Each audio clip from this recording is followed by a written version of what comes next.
was a quiet neighborhood in Kirkland, Washington, a place where families thrived, where children played without fear.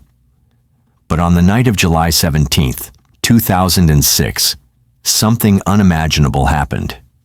The 911 call came in at 11:32 a.m. The house of a Ukrainian family was on fire. When firefighters arrived, they had no idea that inside, beneath the collapsing structure, lay a horror beyond belief.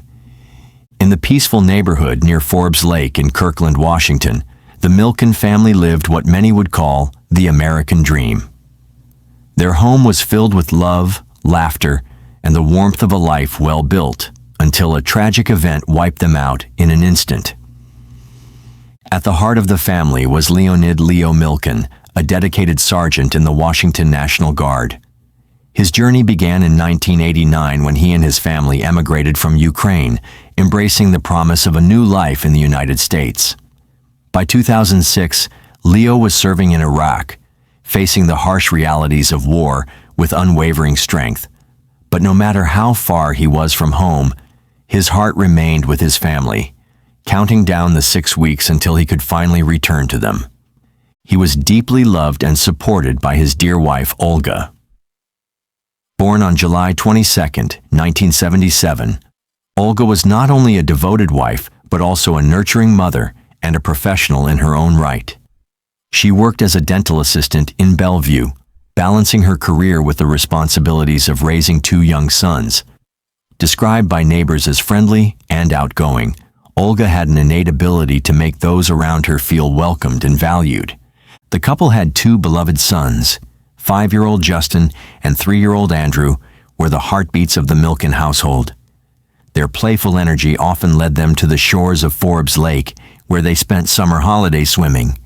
Justin, in particular, took immense pride in his father's military service, often sharing with others, quote, "He's in the military service."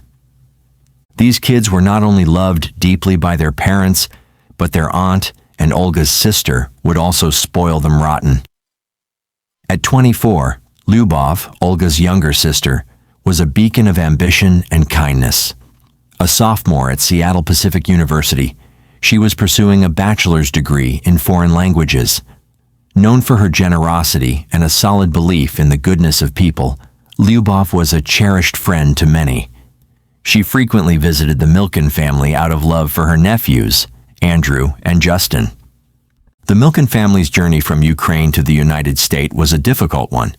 However, with their resilience and love for life, the family was able to rebuild their life from scratch. Settling in Mill Creek, Washington, they became integral members of the local Russian-Ukrainian community. Their home was a sanctuary of love, dreams, and an amalgamation of cultures, a place where their past and future was intertwined in harmony. Tragically, their story was cut short on July 17, 2006, when an unimaginable act shattered their world. When firefighters finally contained the blaze and entered the ruins of a family's dreams, they found the bodies. But they hadn't died in the fire. What took their lives would remain a mystery for a minute before the bodies were found, each telling a story of a brutal truth. Each victim had been brutally stabbed multiple times. Their wounds were vicious, merciless. The children's throats had been slashed. Whoever did this wanted them to suffer. It didn't take long for the police to find their prime suspect, and the discovery will be shocking to the whole neighborhood. Connor M. Shearman, a 24-year-old neighbor, a man who had moved in just 2 weeks earlier across the street from the Milkin home. Witnesses had seen him lurking around the property, carrying a red gasoline container before the fire erupted. But the most chilling detail? The deep scratches on his face, as if he had been in a struggle, as if someone had tried to survive his monstrosity that night. Connor was arrested on July 19th, 2 days after the murder. When questioned, he admitted to setting the fire. But the murders? He claimed he had no memory of them. Connor said he had blacked out from drinking heavily that night, downing 3 bottles of vodka. He only remembered waking up in the Milkin home, surrounded by the dead. So who was Connor Shearman? You might wonder. Connor Michael Shearman, born in Bellevue, Washington, was 24 years old at the time of the heinous crimes committed in July 2006. Someone who seemed like a friendly neighbor next door would turn out to be a heinous criminal, but deep inside lay a monster who kept logs on the family next door and planned to wipe it out from the face of this planet. Connor was even found buying equipment for starting a fire in the CCTV that will be discovered later by the law enforcement. Was it a hate crime or a mere voice of monstrosity inside him? The nation will wonder for years to come. However, before committing these murders, Connor had no significant criminal record. His sudden and brutal actions on July 17, 2006 shocked the community, leading to his arrest and subsequent conviction for the murders of Olga Milkin, her two young sons, Justin and Andrew, and her sister, Lyubov Botvina. Connor's version of events was almost too convenient. He admitted to taking a shower in the Milkin home. He admitted to changing into hospital scrubs he found inside. He admitted to buying gasoline and burning the house down, deliberately covering his tracks. But he would never admit to the murders themselves. Instead, he begged the jury to believe him. However, the evidence against him was overwhelming. As investigators took a dive into the aftermath of the Milkin family tragedy, they meticulously gathered evidence that would later become crucial in the prosecution of Connor Shearman. The crime scene, though ravaged by fire, brought up several critical findings. Number 1, the hunting knife. Amidst the charred remains of the Milkin residence, a hunting knife was discovered at the foot of the stairs. This weapon, bearing traces of blood, was identified as the instrument used in the brutal stabbings of Olga, Justin, Andrew, and Lyubov. Number 2, blood-stained clothing. In the master bedroom where the bodies of Olga and Lyubov were found, investigators recovered clothing heavily stained with blood. These garments provided DNA evidence linking Connor directly to the crime scene. Number 3, the flashlight.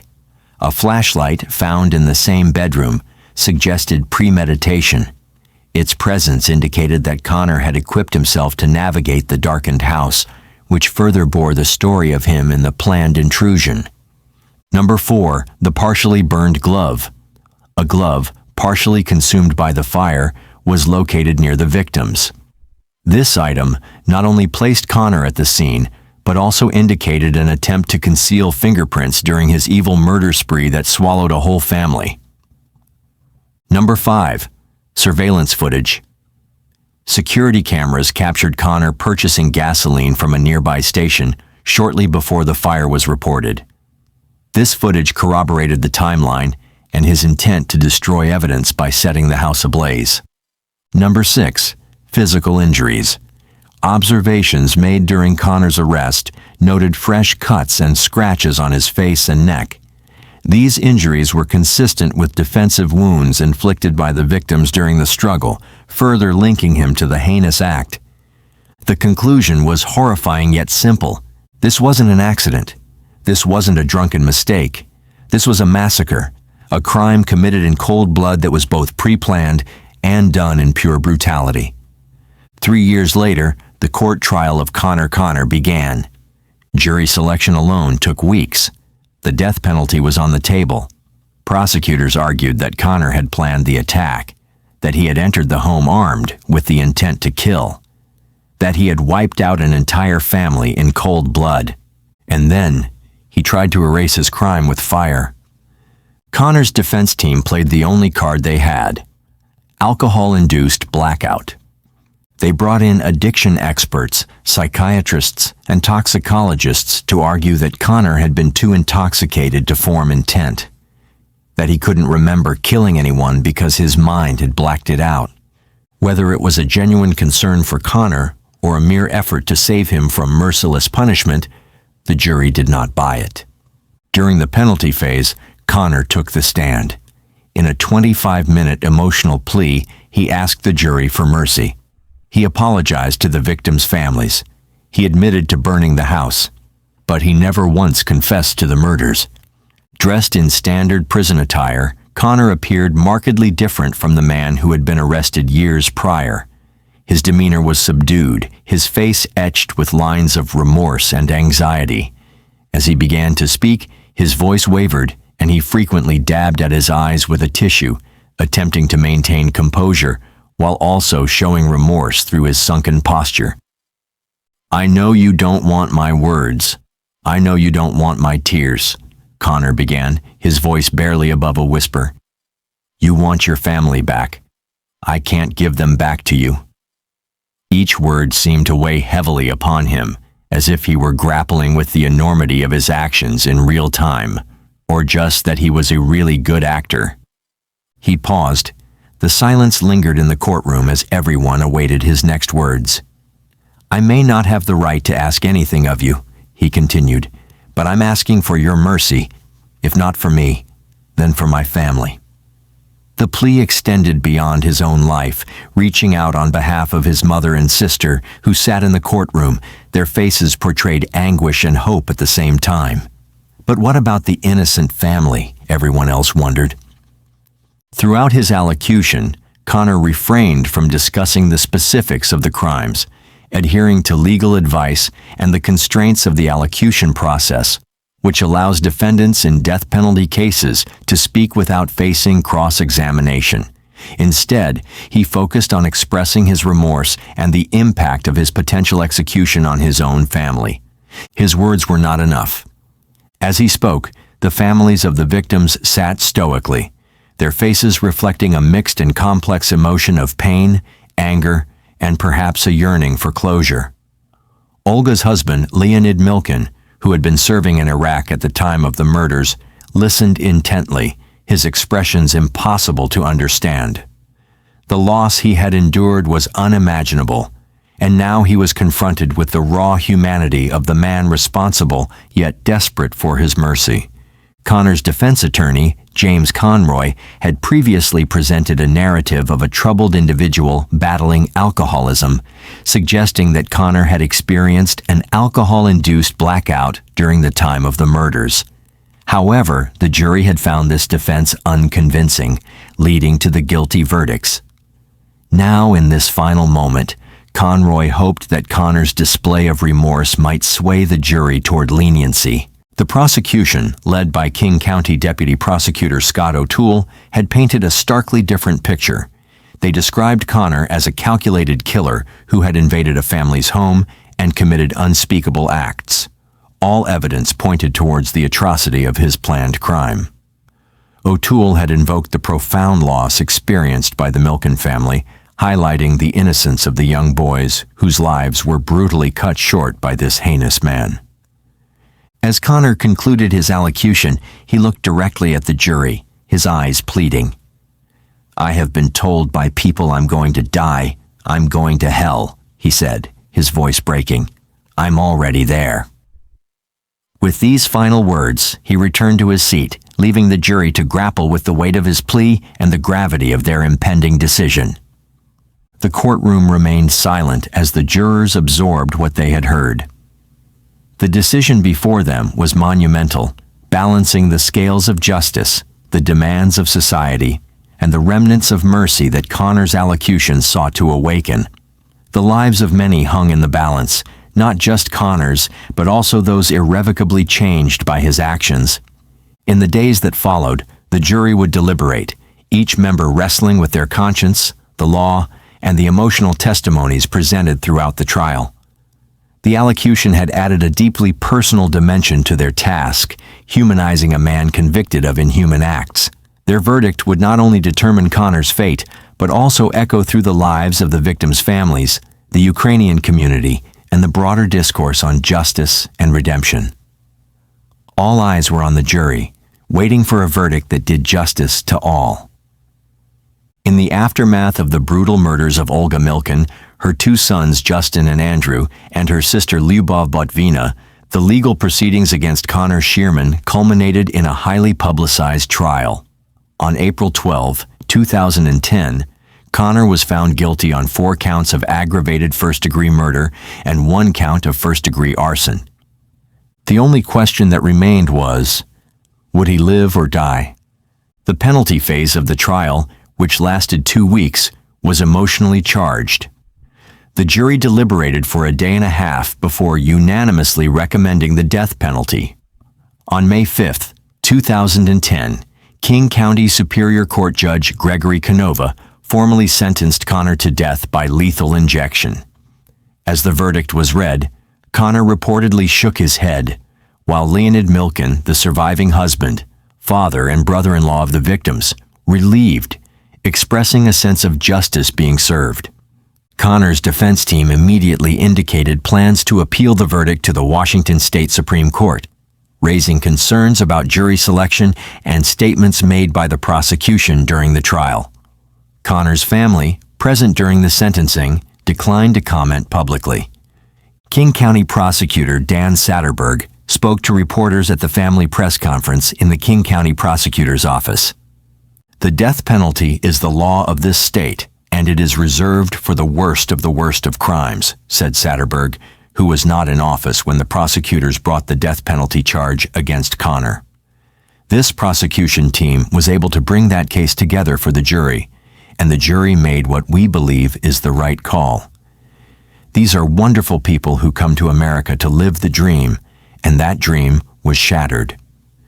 Satterberg also called Connor's acts the worst crimes in the history of this county. He said the day of the sentence was not about Connor, but rather to remember the lives he took from both families. In 2018, the Washington State Supreme Court ruled the state's death penalty unconstitutional, citing concerns about racial bias and arbitrary application. As a result, Connor's death sentence was commuted to life imprisonment without the possibility of parole. On April 12, 2010, after 9 hours of deliberation, the jury returned with a verdict: guilty on all counts. 4 counts of aggravated first-degree murder, 1 count of first-degree arson. Connor was convicted on 4 separate counts, each corresponding to a victim: Olga Milkin, age 28. The wife of Leonid Milkin and mother to Justin and Andrew. Justin Milkin, age 5, the eldest son of Olga and Leonid. Andrew Milkin, age 3, the youngest son of Olga and Leonid. Lyubov Botvina, age 24, Olga's younger sister. The prosecution highlighted several aggravating factors to elevate the charges: multiple victims, the simultaneous killing of 4 individuals. Vulnerability, the ages of Justin and Andrew highlighted the defenselessness of the victims. Attempt to conceal a crime. The arson was presented as a planned effort to destroy evidence and obscure the murders. Connor was found guilty of intentionally setting the Milkin residence ablaze following the murders, which also meant that the murder was premeditated. The prosecution argued that the fire was a deliberate act to eliminate evidence and hinder the investigation. The jury deliberated for approximately 9 hours before reaching their unanimous decision. As we discussed before, the jury initially sentenced Connor to death by lethal injection. But why was his sentence changed to life imprisonment? You may wonder. Following the guilty verdicts, the trial proceeded to the sentencing phase to determine whether Connor would face the death penalty or life imprisonment without parole. On May 5, 2010, the jury recommended the death penalty for Connor. This decision was based on the heinous nature of the crimes and the presence of multiple aggravating factors. Subsequently, the presiding judge affirmed the jury's recommendation, officially sentencing Connor to death. However, subsequent legal developments brought about the change that would alter the course of Connor's life. The Washington State Supreme Court declared the death penalty unconstitutional in 2018, citing concerns over its arbitrary application and potential racial biases. This landmark decision led to the commutation of all death sentences in the state to life imprisonment without the possibility of parole. As a result of this ruling, Connor's death sentence was converted to life imprisonment without the possibility of parole. In the quiet suburb of Kirkland, Washington, a community bore witness to an unimaginable tragedy that would forever alter the life of one man, Sergeant Leonid Milkin. Serving with the Washington National Guard in Iraq, Milkin received devastating news in July 2006. His entire family had been brutally murdered and their home set ablaze in an attempt to conceal the heinous crime. The victims were his beloved wife, Olga, their 2 young sons, Justin and Andrew, and Olga's sister, Lyubov Botvina. The journey from war to another war at home was filled with grief and questions of why did this happen to him. While in Iraq, dreaming to make his family proud of his work as a sergeant, little did Leonid know his family was being brutally murdered in cold blood by a man that walked into their neighborhood 2 weeks ago. Upon receiving the tragic news, Milkin was granted emergency leave to return home. Still clad in his military fatigues, he arrived to find his residence reduced to charred remains, a haunting consequence of the violence that had occurred. The community mourned alongside him, struggling to comprehend the atrocity that had shattered this family. Why was he put through this unfathomable loss? Everyone in the community desired for closure. In the aftermath, Milkin faced not only a destroyed home, a family that no longer exists, but also the practical challenges of reconstructing his life and the emotional destruction that has left him yearning for peace in his life. His home, once filled with laughter and love, is now a grim symbol of loss. However, the ever-resilient sergeant decided to rebuild the life that was taken away from him by a man he barely knew. A man that had no business destroying his life like the way he did. Determined to reclaim it, he has encountered numerous obstacles, including disputes with contractors over a damaged foundation of his beloved house, which led to legal battles and a progress that the contractors keep disrupting. Amidst these challenges, the Kirkland community rallied around Milkin.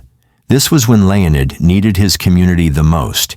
He found them standing beside him, willing to fight for his rights and rebuild his home for him. Led by local veterans and volunteers, efforts were made to rebuild his home. Companies donated materials and labor, which transformed this site of tragedy into a budding home that reflected hope after an injustice done by a man who walked into the family's life and shattered their dreams. A family that came to the United States to rebuild their life was no more, leaving Sergeant Leonid all alone to build it yet again, this time from the charred scratches of his own loving family.